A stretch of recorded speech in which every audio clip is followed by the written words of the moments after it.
¿Qué pasa cuando lo inexplicable toca la puerta de tu conciencia? Cuando decidimos ignorar la cotidianidad y nos sumergimos súbitamente en un hálito cambiante de estados mentales y de percepción sin previo aviso, que inexplicablemente se postra delante de ti,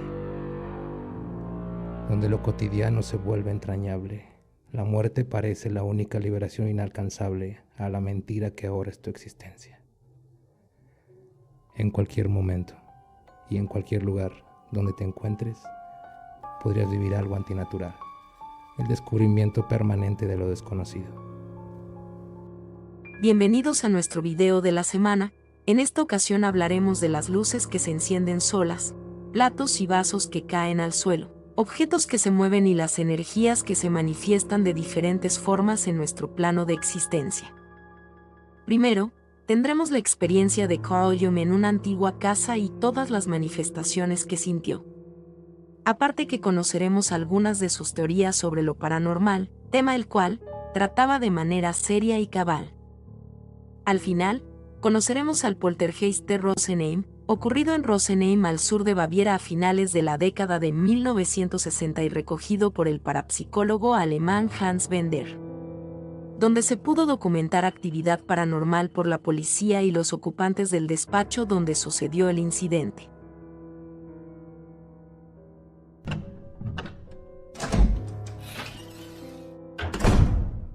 La aterradora experiencia de Carl Jung en una casa embrujada y su investigación a lo paranormal.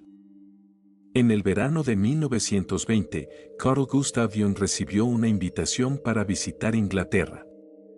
Su anfitrión y colega, se refiere a él como Señor X, había reservado la última casa de campo que todavía estaba disponible durante las vacaciones de verano a un precio llamativamente económico. Estaba situada en Buckinghamshire.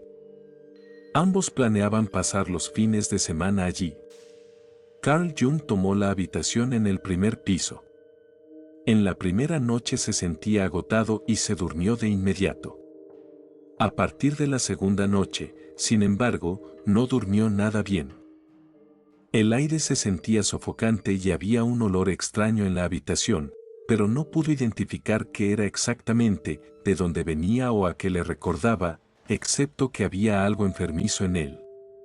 Se fue a la cama con las ventanas abiertas, pero el hedor permaneció, a pesar del aire fresco. A lo largo de su estadía allí, una sensación de malestar general le impidió descansar bien por la noche. El señor X, en una decisión que suscribimos, le recomendó beber una botella de cerveza antes de acostarse, lo cual le produjo un efecto relajante, pero solo temporalmente. Carl Jung, insomne, trató de identificar a qué le recordaba el olor, hasta que por fin le vino a la mente la imagen de una anciana con un carcinoma abierto, a quien había tratado en el hospital. El olor le recordaba a su habitación. Durante las siguientes semanas sucedieron cosas más extrañas, se oía el sonido del agua goteando, aunque no había ninguna filtración o gotera, algo rozó las paredes, los muebles crujieron aquí y allí. Hubo susurros en los rincones. Una extraña inquietud flotaba en el aire. Carl Jung notó que las sirvientas nunca se quedaban en la casa después del atardecer. Cuando les preguntó si algo andaba mal, le dijeron que la casa estaba embrujada. Eventualmente los fenómenos aumentaron en intensidad, se volvieron insoportables. Carl Jung escribió: fue una hermosa noche de luna llena, sin viento, en la habitación se oían susurros, crujidos y golpes, desde afuera llovieron golpes en las paredes. Tuve la sensación de que había algo cerca de mí y abrí los ojos. Allí, a mi lado en la almohada, vi la cabeza de una anciana, y el ojo derecho, bien abierto, me fulminó con la mirada. Faltaba la mitad izquierda de la cara debajo del ojo. La visión fue tan repentina e inesperada que salté de la cama de un salto, encendí una vela y pasé el resto de la noche en un sillón. Al día siguiente me mudé a la habitación contigua, donde dormí espléndidamente y no me molestaron más durante ese fin de semana ni el siguiente. Esta historia fue publicada en 1950 en un libro sobre fantasmas de la parapsicóloga Fanny Moser titulado Apariciones, falsas creencias o realidad, para el cual Carl Jung también escribió el prefacio. La narración concluye con el intento de Carl Jung de explicar la experiencia desde un punto de vista psicológico. Si bien no puede encontrar una explicación para el ruido del goteo, está dispuesto a admitir que los otros sonidos probablemente no fueron percepciones objetivas, y que su estado hipnoide los había hecho parecer exageradamente fuertes. En cuanto a la visión de la anciana, la interpreta como una alucinación hipnagógica, probablemente una reconstrucción de la memoria de la anciana con carcinoma. Cuando llega a la alucinación olfativa, presume otra función cognitiva importante que el ser humano tendría en común con los animales. Tuve la impresión de que mi presencia en la habitación activó algo que de alguna manera estaba conectado con las paredes. Si el órgano olfativo del hombre no estuviera tan degenerado, sino desarrollado como el de un perro, sin duda habría tenido una idea más clara de las personas que habían vivido antes en la habitación. Los curanderos primitivos no solo pueden oler a un ladrón, también oler espíritus y fantasmas. El olor puede haber encarnado una situación psíquica y haberla transmitido al perceptor. De ninguna manera es imposible si consideramos la extraordinaria importancia del sentido del olfato en los animales. Todos hemos tenido experiencias en las que los olores psíquicos o alucinaciones olfativas resultaron ser intuiciones subliminales. Esta hipótesis, naturalmente, no pretende explicar todos los fenómenos paranormales, sino a lo sumo una determinada categoría. He escuchado y leído muchas historias de fantasmas, y entre ellas hay algunas que muy bien podrían explicarse de esta manera. Por ejemplo, están todas esas historias de fantasmas que rondan las habitaciones donde se cometió un asesinato. En un caso, las manchas de sangre aún eran visibles debajo de la alfombra. Un perro cegaramente habría olido la sangre y tal vez la habría reconocido como humana, y si poseyera una imaginación humana también habría podido reconstruir las características esenciales del crimen. Nuestro inconsciente, que posee poderes de percepción y reconstrucción mucho más sutiles que nuestras mentes conscientes, podría hacer lo mismo y proyectar una imagen visionaria de la situación psíquica que la excitó. Mientras que Carl Jung encuentra una explicación racional para las alucinaciones acústicas y visuales, viéndolas como productos de su propia psique, especula sobre una razón física para el olor, aunque parece implicar aquí que una situación psíquica podría registrarse en el olfato y que un olor puede transmitir información del pasado al presente. De hecho, la idea de oler algo y recibir información del inconsciente ejercía una fascinación particular en Carl Jung. En su autobiografía, Recuerdos, Sueños y Reflexiones, evoca un incidente en el que relató la vida de un hombre en una cena, sin conocerlo. Sin saberlo, dio un relato ejemplar de un criminal imaginario que resultó ser la descripción exacta de la vida del hombre sentado frente a él.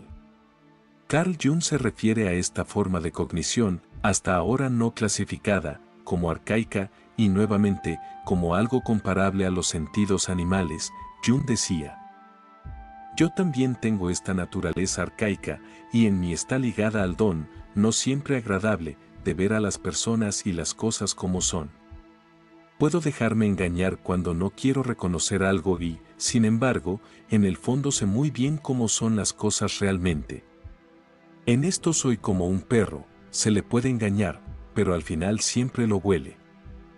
Esta percepción se basa en el instinto o en una mística de participación con los demás. En todas estas experiencias es crucial un tipo especial de sensibilidad de la que Carl Jung era muy consciente.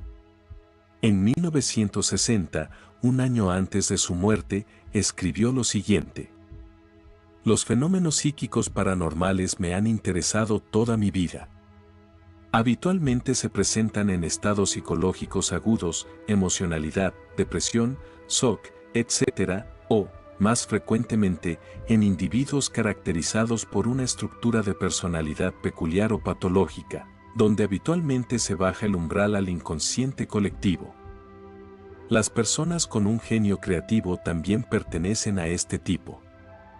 La sensibilidad es crucial para las experiencias paranormales, pero esto no era lo único que le interesaba a Carl Jung, especialmente cuando se trataba de pacientes. Durante la primera mitad de su carrera, la pregunta más importante que se hacía no era si existían realmente los fantasmas, sino, exactamente quién es el que ve un fantasma. ¿En qué condiciones psíquicas lo ve?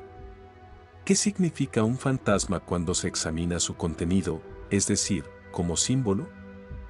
Para Carl Jung lo que importaba era la realidad de la experiencia y, en esto, se tomaba muy en serio a sus pacientes.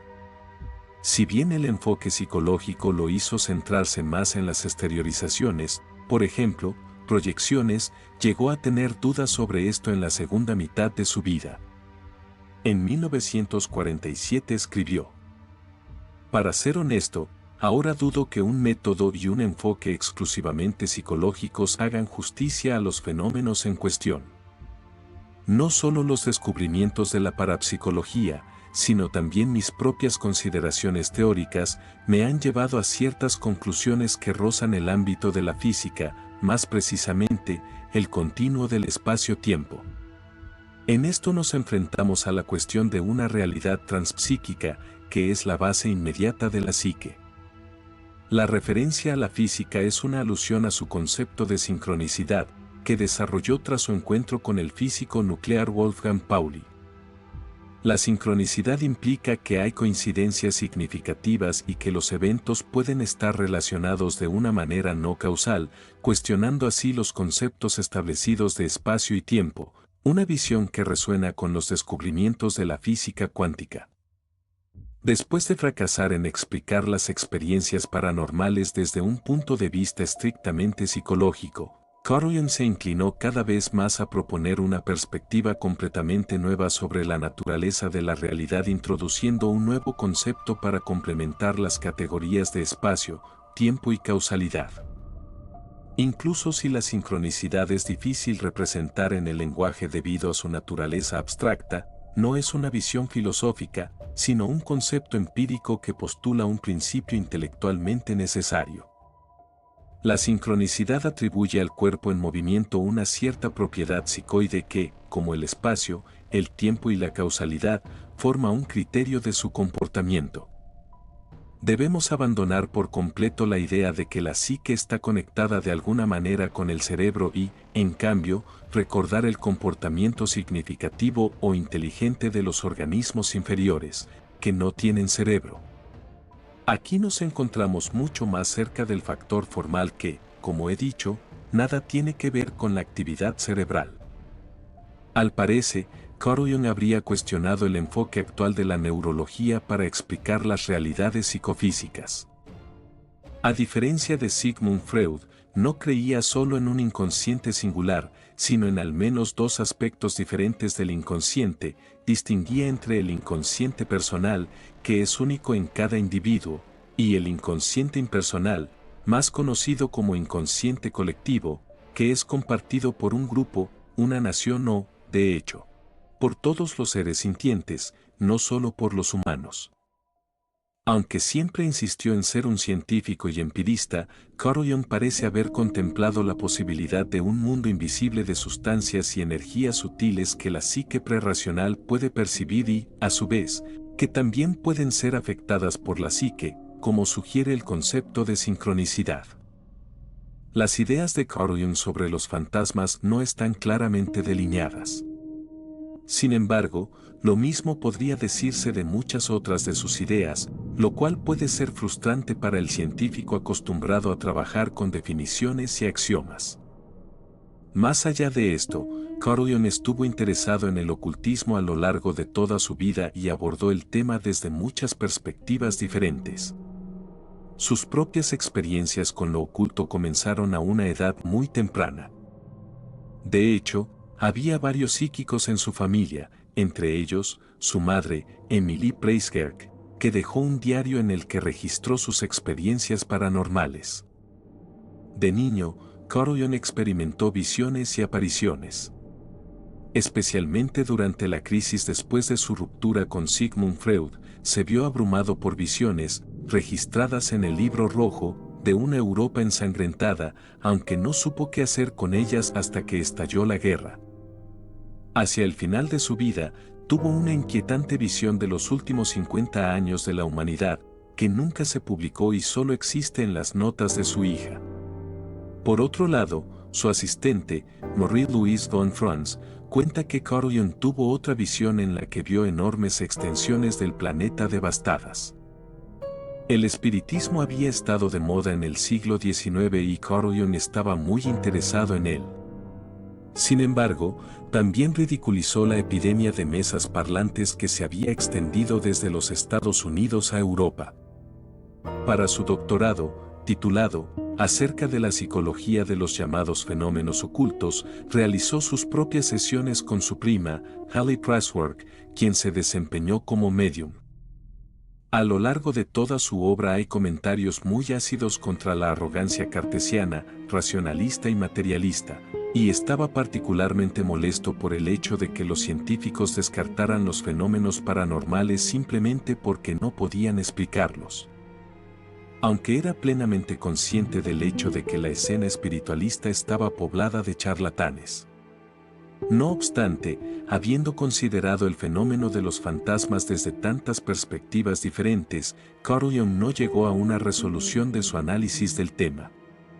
Hacia el final de su vida, supuso: yo mismo no puedo presumir de ninguna investigación original en este campo, pero declaro sin dudarlo que pude presenciar lo suficiente de estos fenómenos como para estar completamente convencido de que son reales.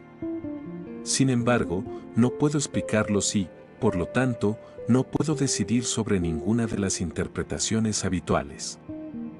Sin embargo, las declaraciones e incidentes esparcidos a lo largo de su obra muestran que lo sobrenatural estaba profundamente arraigado en sus ideas.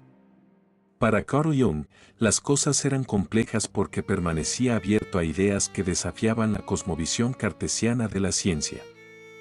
Para ella, la cuestión estaba resuelta; para Carl Jung, no, y trabajó continuamente formular preguntas cada vez más interesantes sobre el tema. El sistema de pensamiento de Carl Jung es, en toda regla, un proyecto abierto, y su fascinación por lo paranormal atestigua la sinceridad con la que trató el tema mientras intentaba mantener su credibilidad en la comunidad científica.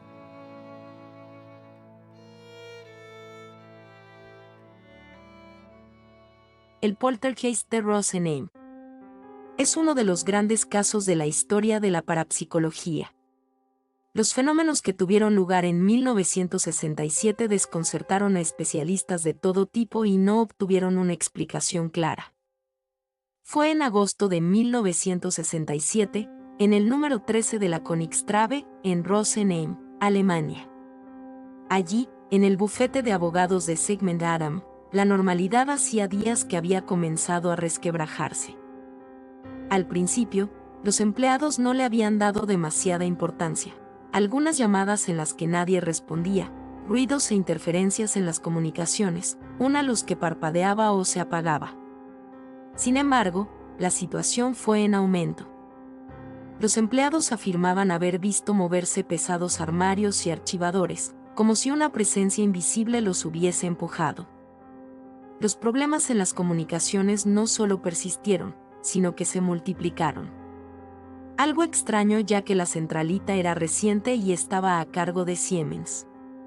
A comienzos de octubre, los técnicos de la compañía revisaron toda la instalación en busca del problema sin encontrar una explicación a lo que sucedía. No obstante, decidieron instalar una nueva. De poco sirvió; pasados unos días, los empleados volvieron a quejarse de los problemas. Algo que se confirmó en el coste de la factura telefónica, que había ascendido significativamente. Sigmund Adam, el dueño del bufete, ordenó el cambio de compañía sin obtener mejor resultado con ello, aunque sí descubrió el registro de cerca de 50 llamadas en un margen de apenas 10 minutos a primera hora de la mañana. Los técnicos afirmaron haber visto cómo los focos fluorescentes se rompían ante sus ojos. Las anomalías en el sistema eléctrico también resultaron un quebradero de cabeza. Las luces se encendían y se apagaban azarosamente, había subidas y bajadas de tensión. Tras la pertinente revisión en busca de respuestas, las preguntas se multiplicaron. Al comprobar los tubos fluorescentes, los técnicos se dieron cuenta de que algunos estaban girados hasta 90 grados, afirmando incluso que habían visto cómo se giraban ante sus propios ojos. Incluso contaban que algunos fluorescentes estallaban tras ser cambiados. La cosa fue a más cuando los empleados afirmaban haber visto moverse pesados armarios y archivadores, como si una presencia invisible los hubiese empujado. Los objetos comenzaron a cambiar de lugar, las lámparas y los cuadros se balanceaban, descargas al usar las máquinas de escribir, aparatos que se encendían y apagaban solos. Todo un rosario de fenómenos que fueron sembrando el miedo y la inquietud. La parapsicología en busca de respuestas.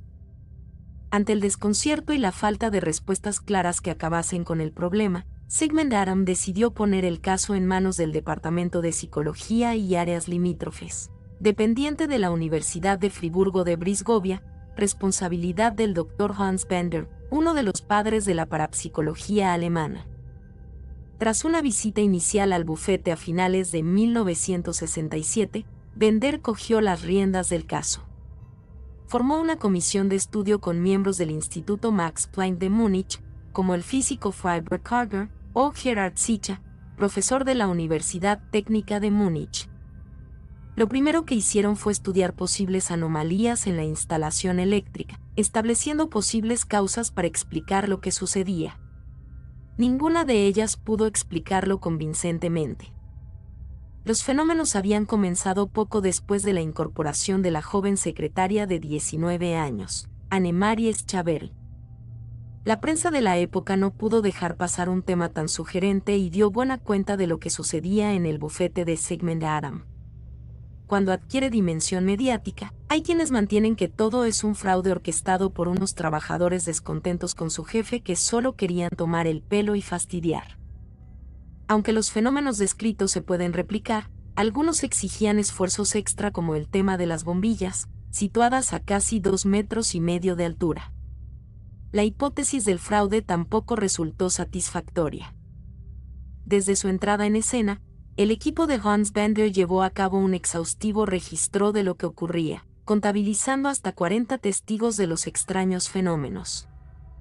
Tras realizar una amplia ficha de los diferentes fenómenos y testigos implicados, Hans Bender se percató de un detalle. Los fenómenos habían comenzado poco después de la incorporación de la joven secretaria de 19 años, Annemarie Schaberl.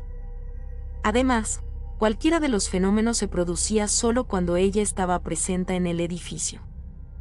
Annemarie era algo así como el foco de los fenómenos. Según Bender, ella era quien, de forma inconsciente y, desde luego, sin intención, provocaba los desconcertantes fenómenos. Annemarie Schaberl, de 19 años, fue señalada como causante de los fenómenos. Las conclusiones de la comisión de estudios fueron que los fenómenos existían y así habían sido registrados y observados, que ninguna causa de tipo físico podía explicarlos, ni siquiera el fraude, que desafiaban las leyes conocidas y que se manifiestan durante un breve espacio de tiempo sin periodicidad. La persona que producía aquellos fenómenos debía de poseer percepción extrasensorial. Era un fenómeno de psicoquinesia. Annemarie Schaberl tuvo que abandonar el trabajo debido a las presiones causadas tras la repercusión de la historia. Los fenómenos cesaron en el bufete, pero comenzaron en el nuevo lugar de trabajo al que se incorporó. ¿Cuál fue mi conclusión personal? Pues que la persona o la fuerza que producía aquellos fenómenos, llegando a actuar directamente sobre los aparatos, debía de poseer lo que se llama una percepción extrasensorial y el poder de impresionar directamente el micrófono del teléfono y todos los aparatos que registraban su intervención a distancia. Era un fenómeno de psicoquinesia, explicó Bender tiempo después en el libro Encuesta detrás de lo visible, de Vintil Oria. El caso de Anna Marie se convirtió desde entonces en uno de los poltergeist paradigmáticos y más importantes de la historia de la parapsicología.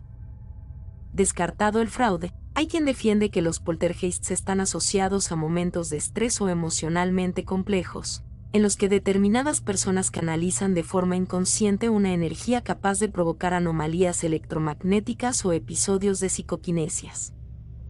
En el caso de Anna Marie, en el momento de los sucesos, atravesaba una situación complicada debido a la relación con su padre.